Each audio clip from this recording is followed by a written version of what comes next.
दादू मां रिपोर्ट कर रहा है Hibdar Ali Babbar. Dadu chamber of commerce and industry जे सदर ज़ुबैर अहमद भुरट, नायब सदर इमरान अली ज़ंगेजो, अगूणो सदर इमरान अली ज़ंगेजो, अगूणो सदर मोहम्मद इकबाल चारण, अगूणो सदर Mohammad Imran Malik, executive committee member Abdul Rasheed Sial ऐं मेंबर मोहम्मद इस्माइल अबड़ो जी क़यादत में चैम्बर जे वफ़द पारां अॼु SSP Dadu captain retired Amir Saud Maksi सां संदसि ऑफिस में मुलाक़ात की वई।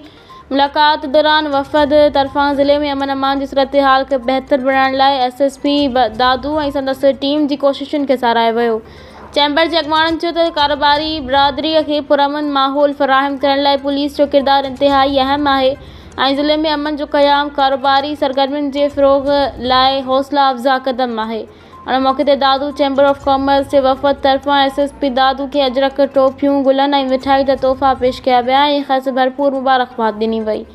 SSP Dadu captain retired Amir Saud Maksi वफ़द जो शुक्रियो अदा कंदे चयो त पुलिस ऐं वापारी बिरादरी गॾिजी कमु कंदी त ज़िलो दादू अमन ऐं ख़ुशहाली जे रस्ते ते अॻिते वधंदो।